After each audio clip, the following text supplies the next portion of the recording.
আয় আল্লাহ দরুদ সালাম অর্পিত বর্ষিত নাজিল হোক মুহাম্মদ সাল্লাল্লাহু আলাইহি ওয়াসাল্লামের উপরে, তার আলে পাকের উপরে।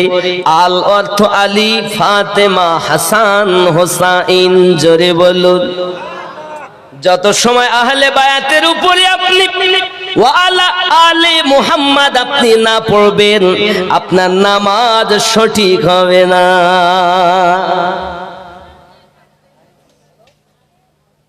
বাবাজি, আমার নামাজের হকিকত আপনাকে জানা লাগবে বাবা। এ সোনা মানিকেরা আমার, শুধু এতটুকুই নয়, আবার নামাজ রুকু আল্লাহ, সুজুদ আল্লাহ, সব কিছু আল্লাহ। কিন্তু বাবা আমরা যখন নামাজে তাশাহুদে বসি তখন আমরা কি পড়ি জানেন? আপনার আসসালামু আলাইকা আইয়ুহান নাবিয়্যু পড়েন না? এর অর্থ হলো এটাই, এই নবীর উপরে দরুদ ও সালাম। জোরে বলুন। এখন আপনারা মৌলবি টলার মানুষ বলুন, নামাজে বলছি এই নবীর উপরে দরুদ ও সালাম, আর নামাজ থেকে বাইরে এসে বলছি আমি নবী মদিনায়, আমি মৌলবি টলায়। নামাজে বলছেন এই নবী, আর নামাজ থেকে বাইরে এসে বলছেন নবী মদিনায়, আমি মৌলবি টোলায়। হে বন্ধুলি আমার, বোঝা গেল আপনার কর্মের সঙ্গে আর আপনার বলার সঙ্গে মিল নাই। তাহলে বোঝা গেল আপনার জানার অভাব আছে। যদি মনে করেন নবী মদিনায়, ইয়ানি কি আমার ভাইজান পাশে, আমি বললাম এই ভাই, এই ভাই, এই ভাইয়ের উপরে শান্তি বর্ষণ হোক। নবী যদি মদিনায় থাকে তাহলে তো আমাদের বলা দরকার ছিল আসসালামু আলাইকা আইয়ুহার রাসূলু, ওই নবীর উপরে দরুদ সালাম যিনি মদিনাতে। কিন্তু ৭৩ জামাতের মানুষ নামাজে বলছে আসসালামু আলাইকা আইয়ুহান নাবিয়্যু, নিকটের সেগা, আর বাইরে এসে বলতে চাচ্ছে এক শ্রেণী, বহু শ্রেণী, ৭২ শ্রেণীর লোক নবী মদিনায়, আমি এখানে। এটাই আকীদা খারাপ। নামাজে আমরা যখন এই নবী বললাম, তাহলে এই নবী বলতে নবী কোথায়? সামনে, পিছনে, ডাইনে, বামে, উপরে, নিচে। আল্লাহ পাক বলছেন বান্দা বান্দি তোমরা বুঝতে পারছো না নবী কোথায় আছে? আমি আল্লাহ জানিয়ে দিলাম, আন-নাবিয়্যু আওলা বিল মুমিনিনা মিন আনফুসিহিম, প্রত্যেক মুমিনের জানের থেকে আরো নিকটে নবী। তাহলে নামাজ মুমিন না হলেও পড়ে, আর মুমিন যারা হয়নি এরা নামাজ পড়তেছে, তাহলে ওদের কাছে নবী নাই, তাই তারা বলতেছে নবী মদিনায়, আমি মৌলবি টোলায়। যারা মুমিন আল্লাহ পাক তাদের জানের থেকে আরো নিকটে আমার দয়াল নবীকে রেখে দিয়েছেন।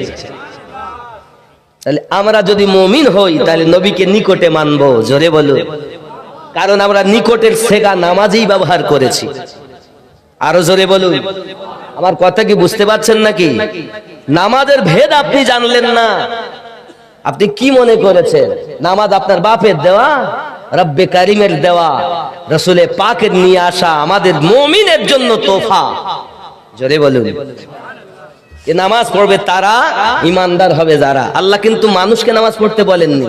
আল্লাহ এ বলেননি ইয়া আইয়ুহান নাস ওয়া আকিমুস সালাহ, আয় মানব সম্প্রদায় তোমরা নামাজ কায়েম করো।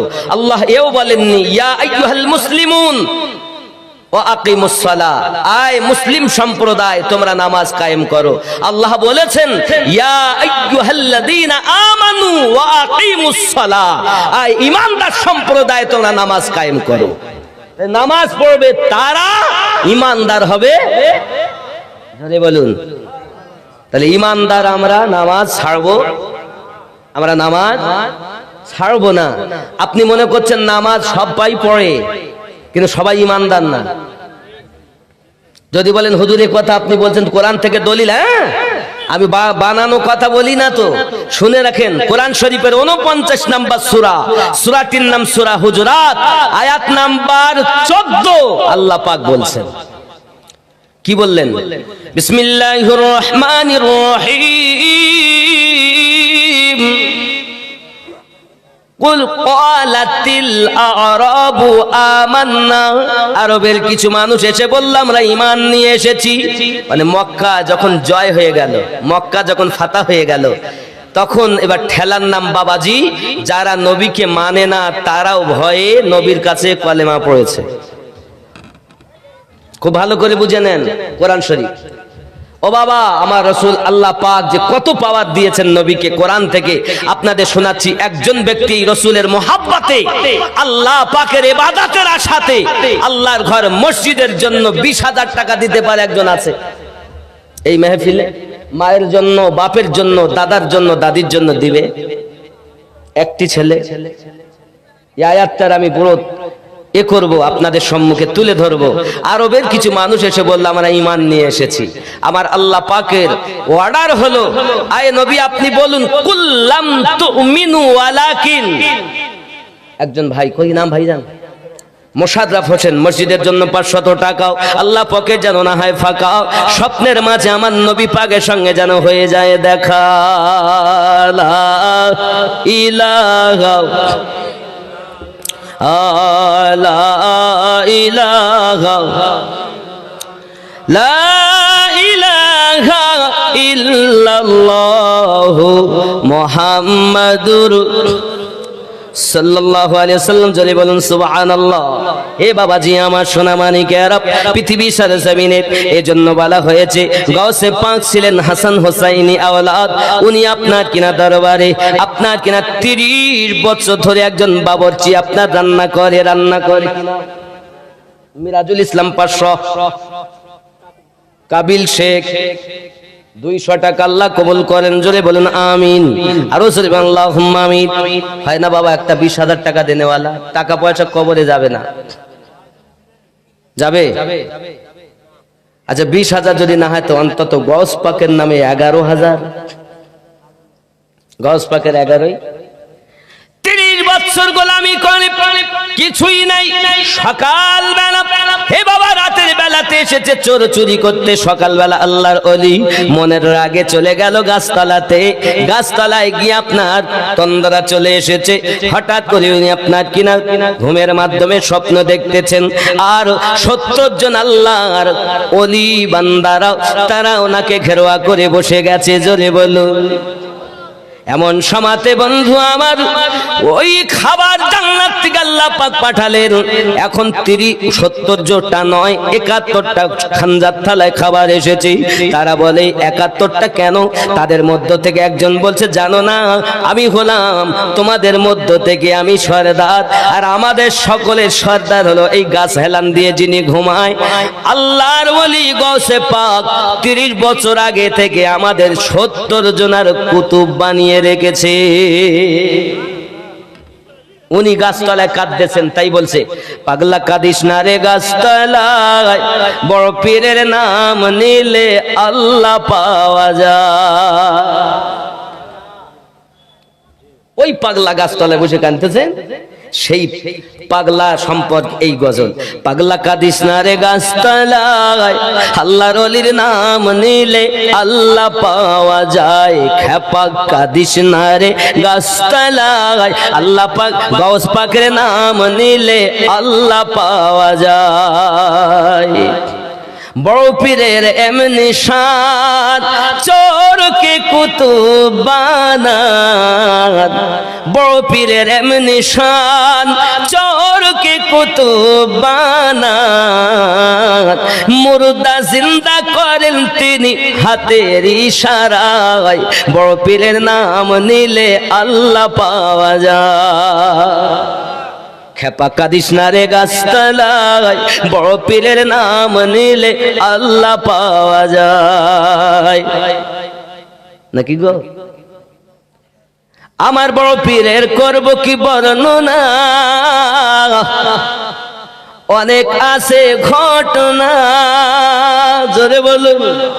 আমার বড় পীরের কি করব বর্ণনা, এমন আছে বহু ঘটনা। এ ভাজা ডিম থেকে মোরগ জিন্দা করেন, কথার ইশারায় বড় পীরের নাম নিলে আল্লাহ পাওয়া যায়। এ ভাজা ডিম থেকে মোরগ জিন্দা করেন চোখের ইশারায় বড় পীরের নাম নিলে আল্লাহ পাওয়া যায়। খেপা কাদিস না রে গাছতলায় কস পাকের নাম নিলে আল্লাহ পাওয়া যায়।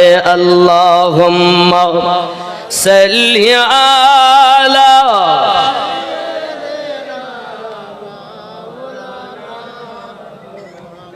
ওয়া আলা আলি সাইয়্যিদিনা। বন্ধুরে আমার দয়াল নবী আমার ইসলাম প্রচার আরম্ভ করে দিয়েছেন বাবা। বিভিন্ন দেশ বিদেশে আপনার আল্লাহ পাকের ওয়াহদানিয়াত প্রচার আরম্ভ করে দিয়েছেন বাবা। আল্লাহর হাবিব সাল্লাল্লাহু আলাইহি ওয়াসাল্লাম এই নিয়তে এই প্রসঙ্গে একজন সাহাবীকে নবী আমার নিযুক্ত করলেন আর বললেন, যাও ইয়ামিন দেশে চলে যাও। যাওয়ার পরেতে ওখানে বাদশা হিরাকিল রয়েছে, ওই হিরাকিল বাদশাকে আল্লাহর ওয়াহদানিয়াতের দাওয়াত দিয়ে দাও, চলে যাও। আল্লাহর হাবিবের কথা শুনে সাহাবী রাসূল কালিমার দাওয়াতটা নিয়ে চলে গেলেন বাদশা হিরাক্লিয়াসের কাছে। হিরাক্লিয়াস ছিল জালিম অত্যাচারী বাদশা, বড় ক্ষমতার অধিকারী ছিল বাবা। ইসলামের ইতিহাস খুলে দেখো বন্ধু, যখন বাদশা হিরাক্লিয়াসের কাছে আমার নবী পাক সাহাবীকে পাঠিয়ে দিয়েছেন, এখন বাদশা হিরাক্লিয়াস চিঠিটা খুলে দেখতেছি, এক আল্লাহর ওয়াহদানিয়াত প্রচার করতেছি, রাসূল হলেন আল্লাহ পাকের নবী সেটাও খবর দিতেছি। বাদশা হিরাক্লিয়াসকে আমার নবী পাঠিয়েছেন, বাদশা হিরাক্লিয়াস তুমি তোমার ধর্ম ত্যাগ করে ইসলাম ধর্ম গ্রহণ করে নাও। এই কথা যখন আপনার দেখতে পেয়েছি, বাদশা হিরাক্লিয়াস তার জাল্লাদকে হুকুম দিয়েছে, ওরে জাল্লাদ যা ওকে ধরে লে আর তাকে কতল করে দে। বন্ধুরে আমার নবী সাহাবী কালিমার দাওয়াত নিয়ে গেল রে বন্ধু, তাকে শহীদ হতে হলো। এখন একটা মমির ভিতরে তাকে ভরে দিই।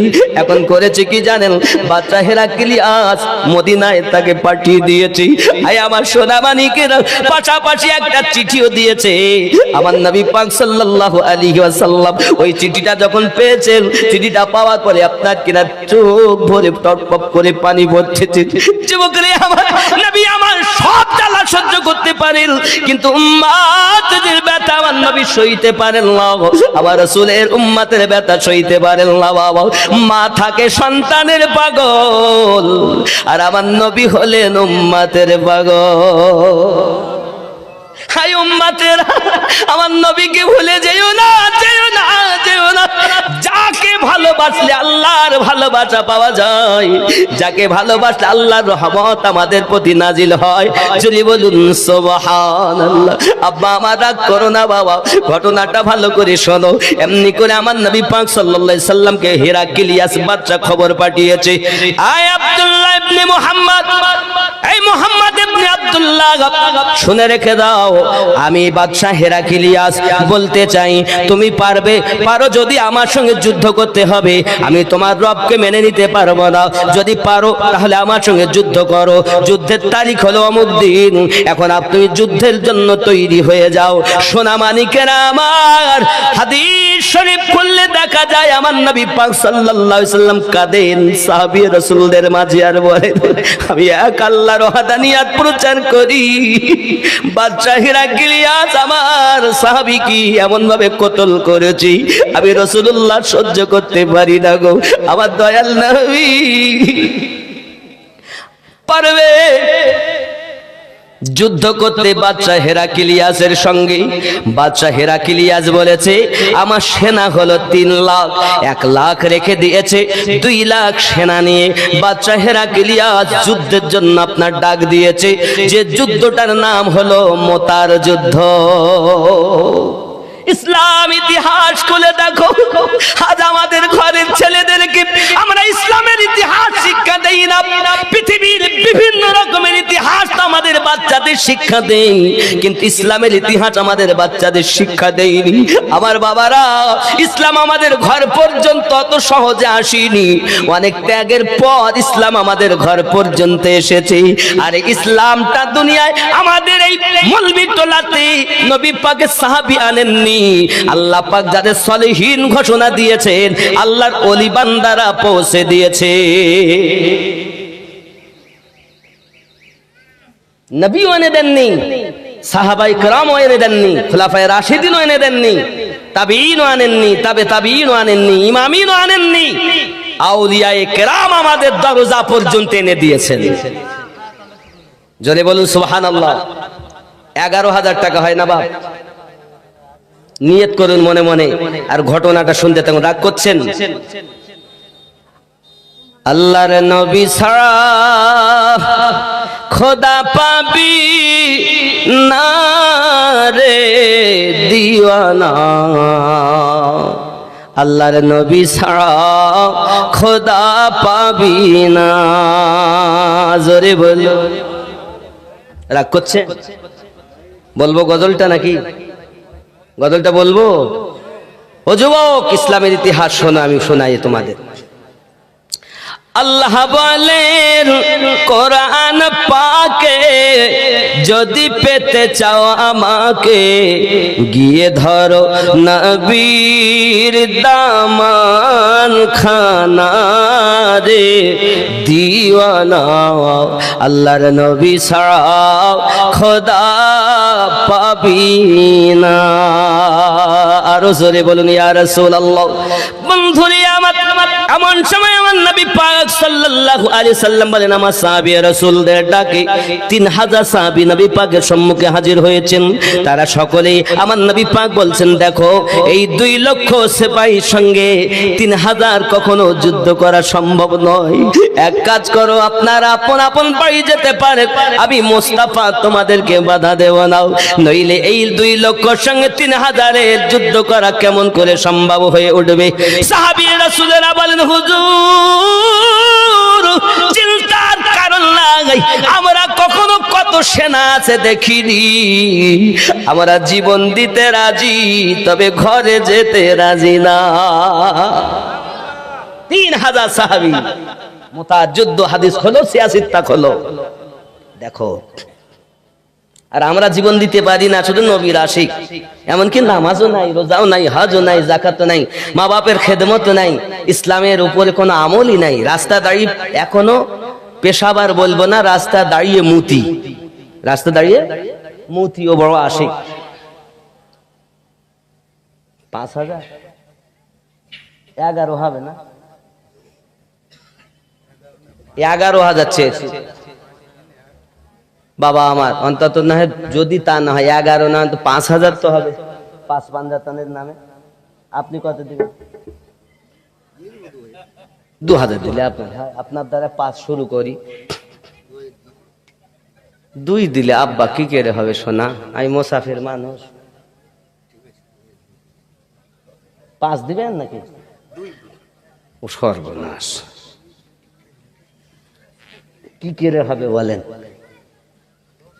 আর লস হয়ে যাচ্ছে যে ব্যবসায়। আমি আপনাদের এখান থেকে 33,000 টাকা নিব। কত? 33,000 টাকা। এবার আপনারা বলেন আমিনুদ্দিন এত টাকা নেয় কেন নাকি?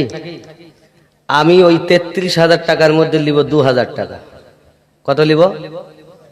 আসা যাওয়ার একটা খরচা আছে, সে খরচা বাদে যা থাকবে সব মাদ্রাসায় যাবে। কথা বুঝতে পারেননি? মাদ্রাসাটার কাজ হলো 6 থেকে 7 কোটি টাকার বাজেট ইঞ্জিনিয়ার দিয়ে গেছে, 60 লাখের উপরে ব্যয় করে ফেলেছি। মাদ্রাসার পঠন পাঠন শুরু হয়েছে 4 নভেম্বর। আব্বা আমার, আমি যদি সমস্ত টাকাটা পেটে খেতাম তাহলে আমি আপনাদের কাছে এত টাকা নিতাম না। আপনারা যারা আমার দ্বারার জন্য বিকল্প মত নিয়েছেন, পোষণ করেছেন, এত টাকা কিছু করিনি। আপনার বাচ্চা, আপনার ভাইয়ের সন্তান, আপনি মুসলমান, সেও মুসলমান, তার সন্তান পড়বে, ইনশাআল্লাহ রসুলের আশিক তৈরি হবে। এই নিয়েতে প্রতিষ্ঠান করছি আব্বা আমার। আপনাদেরই মাদ্রাসা, আমার না। আপনারা নবীওয়ালা আর মাদ্রাসা নবীর ঘর, তাহলে নবীওয়ালা যারা তাদের হলো সে মাদ্রাসা, আপনাদের মাদ্রাসা। আমি 20 বিঘে সম্পত্তি করিনি, চাইলে আমি করতে পারতাম, কিন্তু আমার ইচ্ছা সব আল্লাহ আল্লাহ রসুলের কথা বলি, আল্লাহর প্রিয় বন্ধুদের কথা বলি। আজ মানুষে আমাকে ভালোবেসে টাকা দেয়, সেই টাকাগুলো আল্লাহর পথে ব্যয় করি। আমি কি খারাপ করছি খুব? জি।